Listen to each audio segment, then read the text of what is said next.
gambar-gambar ini bukan dari saya tidak tahu siapa yang bikin. Di gambar-gambar ini juga tidak muncul identitas orang yang memproduksi gambar-gambar ini, tapi dia naik salah satunya di akun X-nya Mu'anas Alaidi,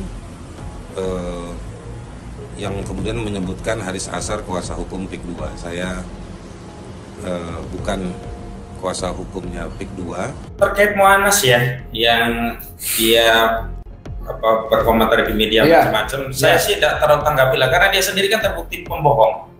Karena ternyata ketika dia mengedarkan meme atas nama foto Haris Azhar yang diklaim oleh Mu'anas sebagai pengacara PIK 2, justru dibantah oleh Haris Azhar. Jadi ya cukuplah bantahan Haris Azhar untuk Mu'anas sudah selesai. Apa kabar teman-teman sekalian? Ini siang ini saya kedatangan, bajunya ya udah. Namanya Ahmad Hazinuddin Esa. Sehat ya? Alhamdulillah. Sehat. Ya, kita kenal beliau lah ya. Ada menyebut diri sastrawan politik, kali lain dia menyebut pejuang khilafah. Tapi yang pasti apapun stempelnya, keberpihakannya pada umat, pada rakyat sudah proven. Sudah terbukti ya. Alhamdulillah. Amin. Nah, salah satunya dia beberapa hari belakang ini mengkritisi dengan sangat keras Pantai Indah Kapuk 2 PSN ya, yang kita sepakat itu adalah ugal-ugalan dan diduga sangat kuat bahwa itu yang ditandatangani 2 hari setelah pengumuman kemenangan Capres Prabowo Gibran. Itu banyak pihak, saya itu kita berpendapat bahwa ini adalah hadiah dari Joko Widodo kepada Aguan atas dukungannya, betul. Dalam Pilpres, kemudian juga dalam IKN ya, ada groundbreaking dalam macamnya. Nah, di lapangan PSN PIK 2 ini menunjukkan begitu banyak kezalimannya, selain perampasan dalam tanda kutip, tentu mereka akan tidak kami beli kok gitu ya, tapi beli dengan rekayasa begitu rupa, orang dizalimi, dikriminalisasi dan lain-lainnya. Dan yang tanggal 7 November kemarin ketika kita menggelar acara di Al Jazeera ya, mengkritisi PSN, qadarullah di Teluk Naga, Kecamatan Teluk Naga juga rakyat bangkit marah besar, ditandai dengan menghancurkan puluhan truk pengangkut tanah dan ada yang dibakar, dipicu oleh terlindasnya kaki seorang bocah usia 9 tahun sehingga kakinya hancur, yang membuat warga marah karena itu bukan kejadian sekali 2 kali, beberapa kali sebelumnya. Nah, Bung Ahmad Hazinuddin juga lebih spesifik adalah ketika dia menulis soal Aguan Kamuflase membangun masjid 2000 ya. Dan itu teman-teman saya sudah wawancara dengan dia dalam podcast saya walaupun live by phone. Sejumlah media di take down, ada dikasih iming-iming, diancam, dan ada yang sudah somasi. Ya. Sekarang ini kita baca berita pengacaranya PIK 2 si Mu'anas Alaidi ngomelin. Oke, monggo, gimana ceritanya ini sebetulnya? Ya, saya ingin tegaskan kepada seluruh rakyat bahwa apa yang terjadi di Pantai Indah Kapuk 2 itu adalah perampasan tanah. Perampasan tanah ya. Dengan definisi yang dimaksud perampasan tanah adalah pengambilan hak orang lain tanpa keridhaan. Baik tanpa keridhaan karena dia tidak mau jual, atau harga tidak cocok, atau apalagi hanya dikasih ganti rugi sekenanya. Jadi bukan berarti yang disebut perampasan itu ngambil tanpa kompensasi, enggak. Jadi setiap tindakan yang mengambil hak orang lain tanpa ridho pemiliknya itu perampasan. Walaupun ada imbalan, walaupun apapun. Nah sekarang begini, kalau harga tanah itu 500.000, kemudian diambil, dibeli cuma 50.000, itu kan merampas 450.000. Apakah orang tadi ridho? Tidak. Nah makanya saya katakan bahwa apa yang terjadi di PIK itu adalah perampasan tanah. Ada hak orang yang tidak ridho diambil, dipaksa diambil. Hanya memang kemudian dilegitimasi oleh kebijakan. Nah, disitulah masalah status PSN yang berulang kali kita kritisi bahwa itu tidak tepat atau bukan kualifikasi PSN, karena itu kan benar-benar murni bisnis oligarki properti. Tujuannya profit. Kalau kita bicara keuntungan, siapa yang paling diuntungkan dengan adanya proyek Pantai Indah Kapuk 2? Pasti semua akan menjawab, ya perusahaannya, ya PT Pantai Indah Kapuk 2 atau PANI. PANI ya. Pak potong. Ngomong keuntungan di Bursa Efek Indonesia, saham PANI dalam tempo 1 bulan naik 49%. Nah, udah untung kan tuh? Dahsyat. Bukan keuntung, dahsyat itu. Makanya 1 bulan dan harganya sudah menembus Rp18.000 per lembar. Padahal harga saham-saham di sana tuh ya sebut saham Jigo gocap ya, 25 perak, 50 perak, sedang di bawah itu. Ini 18.000. Dahsyat teman-teman. Ayo mangga. Dan kemudian ketika ditanya lagi siapa yang paling diuntungkan di dalam PANI tadi, saya memang sebut langsung. Ada 2 entitas, jadi Salim Group dan Agung Sedayu Group. Makanya saya berani sebut nama Aguan atau Sugianto Kusuma dengan Antoni Salim, karena kedua orang inilah yang paling diuntungkan dengan adanya proyek Pantai Indah Kapuk 2 gitu. Terus siapa yang dirugikan? Ada 2 entitas yang dirugikan. Pertama negara. Nah, saya hitung dulu, jangan dianggap negara itu diuntungkan dengan adanya Pantai Indah Kapuk itu. Justru negara dirugikan. Pertama dirugikan terkait aset. Karena ada aset-aset laut yang itu punya sungai, bantaran sungai, laut. Nah, itu yang kewenangannya dari negara diambil alih oleh swasta. Dan itu saya gitu mengatakan kurang lebih 10.000 hektar. Tuh, bayangkan kalau kita kalikan berapa nilainya? Kali 100.000 ya berapa? Iya, gitu. Itu dari sisi kerugian negara. Yang kedua, kerugian negara adalah berkurangnya potensi pendapatan negara dari proses peralihan hak ya, dari pemilik tanah kepada entitas pengembang. Dan itu saya pastikan nggak langsung ke PANI. Karena ada beberapa layer-layer, sehingga seolah-olah tidak ada urusan sama PANI. Jadi seolah-olah PANI nanti jadi pembeli bertikai baik. Dan ini sudah terjadi mode seperti ini, sama persis yang ada anak perusahaan yang turun. Nah, sehingga nanti kalau ada pertarungan antara rakyat yang diadu domba orang bawah saja, perusahaan-perusahaan di bawah tadi. Betul. Sama seperti Bang Said itu kan yang laporin bukan Agung Sedayu itu. Yang suruh laporin entitas lain. Abdesinya. Asosiasi Perangkat Desa. Nah, jadi memang kalau kita mau lihat kerugian negara adalah dari potensi PPH dan BPHTB dari peralihan hak tadi. Perpajakan lah gampang ya. Kalau pajak dari harga jual 500.000 dengan pajak dari harga jual 50.000 kan masih beda dong. Sama-sama 5% beda. Beda sama-sama 5%. Dan saya sudah hitung itu kemarin, kalau itu pajaknya 100.000 hektar atau 1 juta meter itu semuanya terrealisasi sampai di ujung, itu harusnya 75 triliun. Sementara dari pajaknya aja. Iya, sementara kalau dengan pembebasan lahan hanya harganya 50.000 ya cuma 2,5 triliun. Jadi ada tunggu. Kalau harusnya 50 ya. Harusnya 50 triliun jadi tinggal 2,5 triliun. Jadi berapa 47,5 triliun potensi hilang. Kalau sampai tuntas nanti ya di ujung ya. Tapi kalaupun nggak tuntas kan berarti terjadi kelipatan kerugian kan. Dari yang per meter harusnya itu 25.000 tinggal 2.500 perak. Kalau kita hitung 5% dari 25.000 begitu.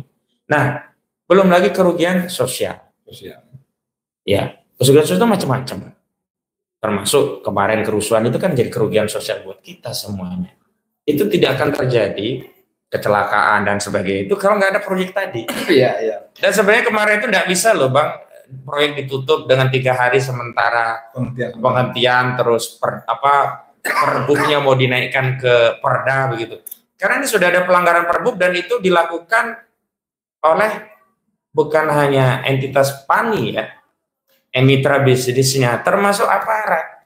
Kan ada peraturan bupati itu kan perasanya jam 10 malam sampai jam 5 pagi. Iya, operasional truk yang besar. Itu kan ada tujuan baik biar nggak ganggu kehidupan masyarakat, aktivitas anak sekolah, macam-macam. Nah, ini 24 jam, full. 24 jam. Dan satu lagi, Bos. Itu truk-truk yang beroperasi itu rata-rata masih baru, dan tidak ada plat nomornya. Nah, itu pelanggaran lagi. Padahal dalam undang-undang lalu lintas kita, semua kendaraan bermotor yang beroperasi jalan harus punya makanya nomor polisi. Jangan mobil dari hasil import ilegal itu. Bisa jadi. Iya kan? Harus diusut itu. Oke, jadi teman-teman sekalian ini memang seru sekali ya. Tempo hari waktu beliau kita undang di acara kita di Bung Ahmad ini menyebut ada 4 kerugian ya.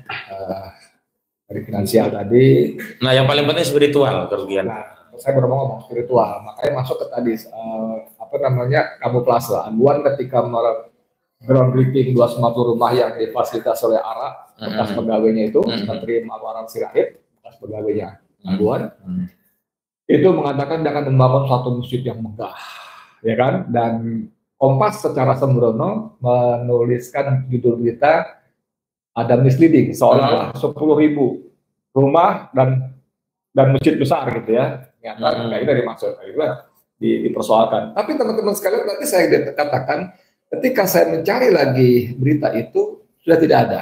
Ada yang di take down beritanya, bahkan teman kita persuasi.id itu di take down websitenya. Ya, Suara Nasional Jakarta 1 juga websitenya itu. Suara Nasional bahkan sesuai somasi dari Muaz Alaidin ya, itu dia menyatakan permohonan maaf dan mengatakan bahwa artikel yang dibuat itu tidak benar dan menimbulkan kegaduhan. Ini kan sudah intervensi kepada kebebasan pers. Betul. Harusnya kalau keberatan maju ke Dewan Pers. Betul. Ada perjanjian atau minimal bikin surat bantahan. Dan itu namanya hak sanggah, dan itu setiap media punya kewajiban untuk memuat. Ya. Nah sekarang bagaimana nih? Apakah dengan seperti ini, Bung Ahmad, langkah berikutnya bagaimana? Kalau terkait Moanas ya, yang dia berkomentar di media macam-macam, saya sih tidak terlalu tanggapi lah, karena dia sendiri kan terbukti pembohong. Karena ternyata ketika dia mengedarkan meme atas nama foto Haris Azhar yang diklaim oleh Moanas sebagai pengacara PIK 2, justru dibantah oleh Haris Azhar. Iya. Ada jadi ya cukuplah bantahan Haris Azhar untuk Moanas sudah selesai gitu. Karena itu satu kubu tapi beda kandang. Saya tidak tahu apakah satu kubu beda kandang, tapi yang jelas bantahan dari Haris Azhar itu mengkonfirmasi ini orang kagak benar.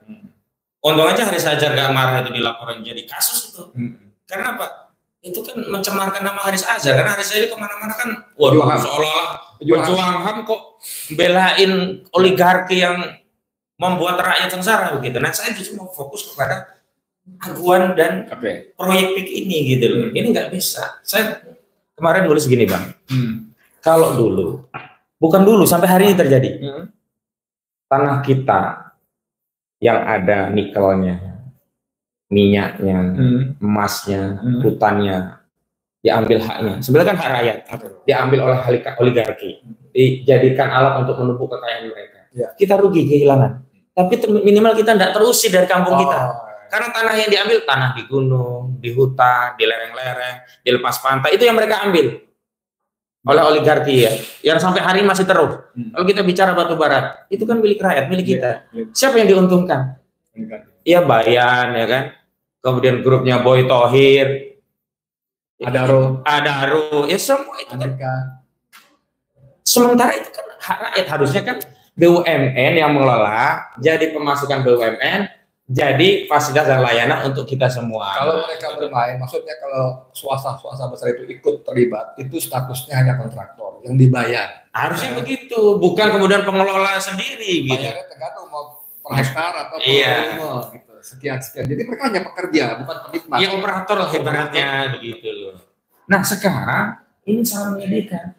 Karena kita diam, tanah-tanah kita di laut, ya, di hutan, di lembah-lembah, di gunung diam, diambil terus, emasnya diambil, batu baranya diambil, nikelnya diambil, semua kekayaan alam diambil karena kita diam. Nah sekarang dia berani mengambil kampung halaman kita.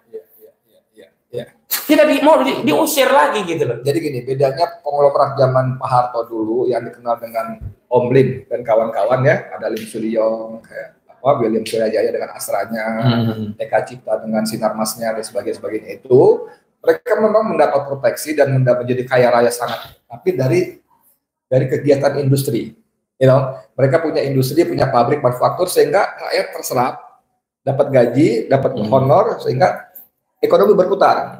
Kalau ini kan mereka hidup dari menjadi kaya raya dari sumber alam yang dikeruk, diekspor, dari gusur orang malahan. Nah, makanya tadi kalau sumber kekayaan alam diekspor, oke lah kita cuma rugi, nggak dapat bagian saja.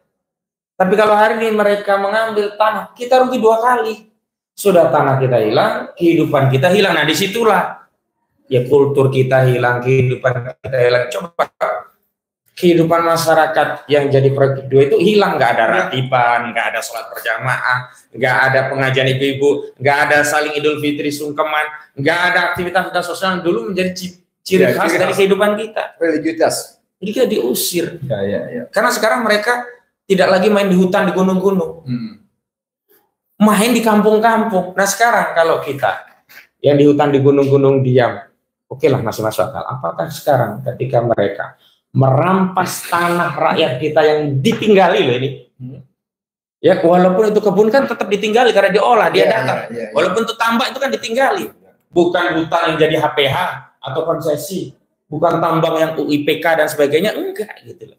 Maka saya memang akan advokasi ini, dan saya spesifik sebut Aguan karena paralel ternyata Aguan ini yang bermasalah dengan Budiarjo, dan harusnya saudara Aguan bersama Alexander Halim Kusuma itu harus sudah jadi tersangka, Pak. Ya, itulah dasarnya. Kenapa saya kaitkan gitu loh? Saya kaitkan dengan kasus Supardi Kendi Budiarjo, harusnya saudara Aguan ya, yang dia pemegang saham mayoritas di PT Sedayu Sejahtera Abadi, dan saudara Alexander Halim Kusuma yang dia menjadi direksi ketika terjadi perampasan tanah pada Supardi Kendi Budiarjo dan Nurlela, itu harus naik tersangka. Dan ini diketahui pejabat-pejabat Polri, Bang. Maka saya sebut nama-namanya itu. Gini, Bung Ahmad, itu semua sebetulnya seperti kata Bung Ahmad dalam beberapa kali paparan publik, bahwa ketika hukum berhadapan dengan penguasa atau penguasa, pengusaha atau penguasa, itu kita kalah bukan tidak ada bukti-bukti, tidak cukup bukti, tapi karena memang kombinasi kekuasaan dan fulus.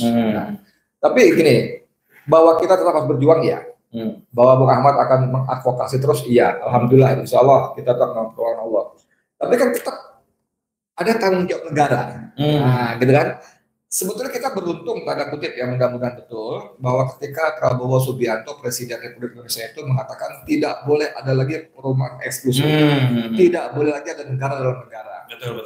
Kita kan tagih mestinya. Ya.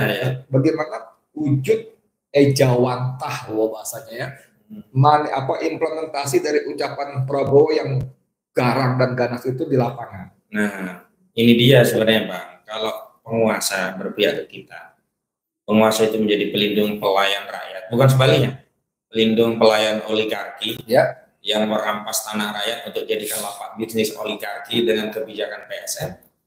Sebenarnya selesai ini urusan ini sebenarnya. Nah karena itu paralel kita lakukan empowering, penguatan ke rakyat, konsolidasi antara aktivis, kita juga jelaskan apa dampak dan sebagainya. Memang kita juga harus menuntut kepada pemerintah, khususnya Pak Prabowo Subianto, untuk saat ini saatnya Pak Prabowo itu untuk merealisir janji kampanye politiknya. Jadi jangan kayak Mas Gibran, sudah jadi wakil presiden tapi programnya program kampanye. Apa itu? Lapor Mas itu kan kayak kampanye aja gitu loh. Ini kita kerjaan RT RW diambil oleh Wapres gitu. Nah saya pikir Pak Prabowo tidak demikian, dan justru karena tidak demikian kita tuntut bukti. Makanya kemarin dalam pertemuan yang lalu, Bang, kan ada sejumlah tokoh meminta jangan mengkritisi si Pak Prabowo, harus kita jaga. Karena kalau Pak Prabowo kita kritisi, nanti yang senang Jokowi. Saya sebaliknya. Sudah tugas kita mengkritisi presiden gitu loh. Kalau dia tidak berdaya, nah justru salah dia. Dia kan kepala negara, kepala pemerintah, punya prerogatif tertinggi begitu loh. Bahwa dia butuh dukungan rakyat bersuara misalnya. Lah ini sudah kita bersuara bisa. Suara saya sampai serak nih misalnya gitu. Dan mohon maaf, saya bisa pastikan kalau satu legacy pick ini batal, ini akan menyelamatkan rakyat yang lainnya begitu loh. Karena ini saya lihat trennya kan sudah diakui oleh grupnya Agung Sedayu. Pick ini bukan hanya pick 1, 2, sampai 11.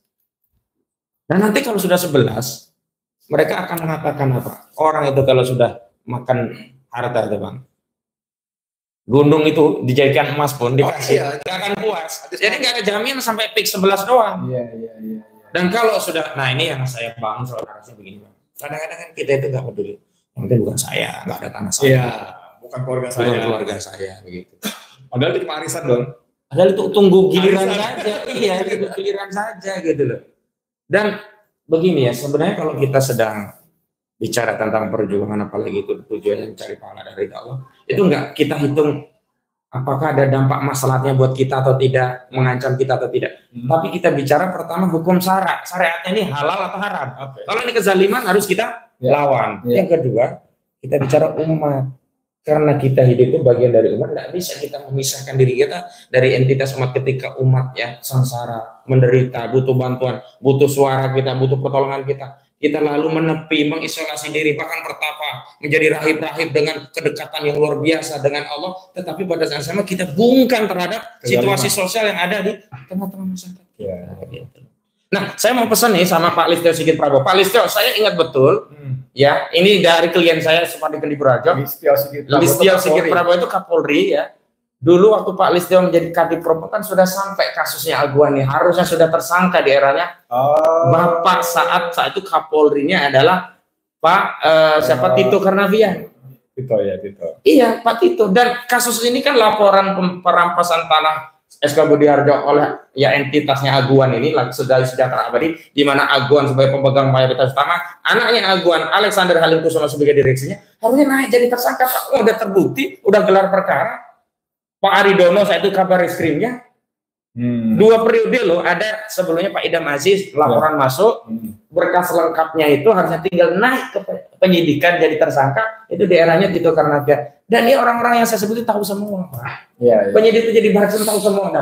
Saya inginlah Pak Listio jadilah ya penegak hukum yang sejati, meskipun mungkin di ujung ya posisi Bapak sebagai Kapolri. Sebab kalau Bapak tidak segera menegakkan hukum dengan informasi yang sudah beredar di tengah masyarakat yang luar biasa, maka saya minta Pak kepada Presiden untuk mengganti Kapolrinya, biar jalan kasus ini. Karena saya khawatir jangan-jangan semua kasus terhadap oligarki nggak jalan karena mereka semua udah dapat bagian dari oligarki. Mohon maaf, ini dugaan ya.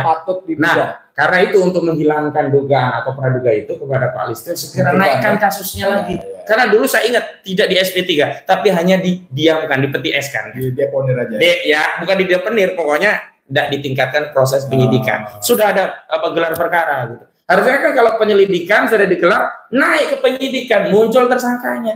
Nah, karena tanah ini dijadikan ya perumahan, yaitu Gold Lake Residen, dan keuntungan perumahan itu ada PT Sedayu Sejahtera Abadi yang itu merupakan grup Agung Sedayu Group, dan PT Sedayu Sejahtera Abadi saat dirampas tanah Budianto ini ya, itu dia direkturnya adalah Alexander Halim Kusuma dan pemegang saham mayoritasnya adalah Aguan. Maka sebagai organ pengendali korporasi, mereka ini yang bertanggung jawab. Sama satu lagi Ellen Kusumo, karena saat itu menjadi salah satu komisarisnya begitu. Walau yang sekarang kan pakai Nono Sampono, kalau Nono Sampono datang pada saya cuekin karena nggak ada urusannya sama Nono Sampono gitu.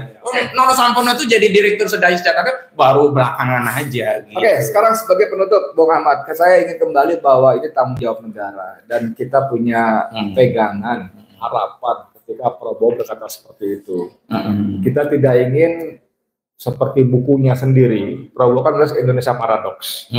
Tapi kita juga membaca banyak cerita bagaimana justru paradoks itulah Prabowo sendiri, ya, dengan ucapan-ucapannya yang tidak direalisasi dengan perbuatan-perbuatan yang mengangkat para menteri koruptor dan sebagainya. Betul. Itu kan paradoks sekali. Tapi khusus soal PIK 2 PSN, khususnya banyak PSN lain, tapi PIK S2 ini kita boleh dong nagih ya. Betul.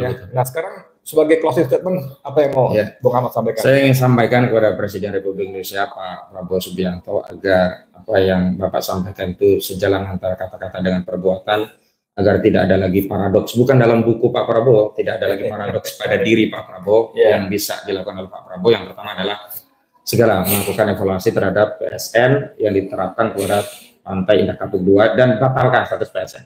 Saya nggak anti pembangunan, nggak anti ada swasta membangun proyek properti, silakan saja, tapi berlaku transaksi yang wajar. Artinya apa? Jangan meminjam kewenangan negara dengan PSN, karena kalau dengan PSN itu dengan Undang-Undang Nomor 2 Tahun 2012 tentang pengadaan tanah untuk kepentingan umum, sehingga tidak ada transaksi, nggak ada kamu boleh saya beli, nggak ada. Semua harus PSN. Nah, itu yang disebut perampasan dengan dalih PSN tadi. Jadi kalau kita jual pada tetangga, pada paman, pada uak, pada bibi segala macam, nggak ada yang berani karena percuma, nggak akan diproses surat-suratnya oleh BPN. Betul. Ada kalau istilah Bang Edi itu mati perdata. Yang pertama batalkan. Yang kedua itu jelas ada kerugian negara yang saya sebutkan tadi. Segera perintahkan. Mohon maaf Pak, sekarang KPK itu ada di bawah institusi eksekutif.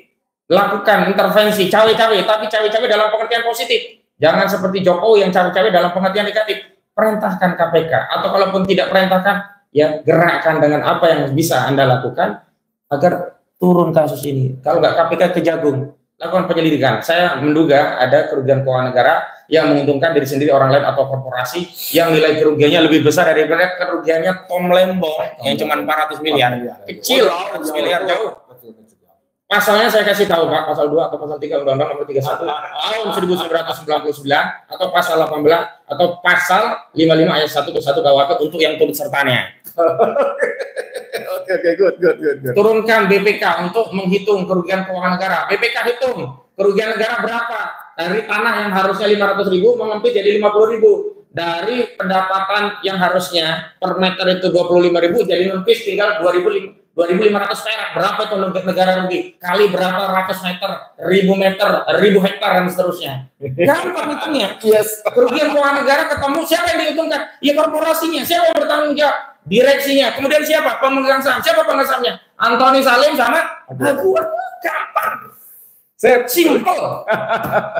Saya juga makasih sedikit kalau kita sebagai closing statement terkait dengan ucapan-ucapan Prabowo yang menyejukkan hati sebetulnya ya. Saya yakin Prabowo Subianto adalah seorang Muslim. Boleh dong saya kutip ayat ya di As-Saff ya. Surah As-Saff ayat 23 ya. A'udzubillahi minasyaitonirrajim. Ya ayyuhalladzina amanu lima taquluna ma la taf'alun. Wahai orang beriman, mengapa kamu katakan sesuatu yang tidak kamu lakukan? Ya. Mengapa kamu katakan sesuatu yang tidak kamu lakukan? Kabura maqtan indallahi an taqulu ma la taf'alun. Sangat besar kebencian di sisi Allah terhadap orang-orang yang mengatakan apa yang tidak dilakukan. Jadi Pak Prabowo Subianto, please ya, Anda mengucapkan gitu bukan cuma bertanggung jawab pada kami rakyat Indonesia, tapi Anda mempertanggungjawabkannya di hadapan Allah. Jangan sampai murka Allah yang sangat besar itu jatuh pada sampean. Gitu ya? Sip, terima kasih banyak teman-teman. Seperti biasa saya mohon berkenan untuk meneruskan menyebarkan video ini kepada teman-teman lainnya, pada grup-grup WA, akun-akun media sosial supaya lebih banyak orang menonton dan mendengar. Dan buat teman-teman yang belum jadi subscriber, jangan lupa tekan tombol tanda loncengnya supaya selalu mendapat update informasi dari bagian channel. Terima kasih banyak, mudah-mudahan bermanfaat. Nasrul minallah wa fathun qarib wa basyiril mu'minin. Saya Dim Gadi untuk FNN untuk lebih baik. Assalamualaikum warahmatullahi wabarakatuh. Waalaikumsalam.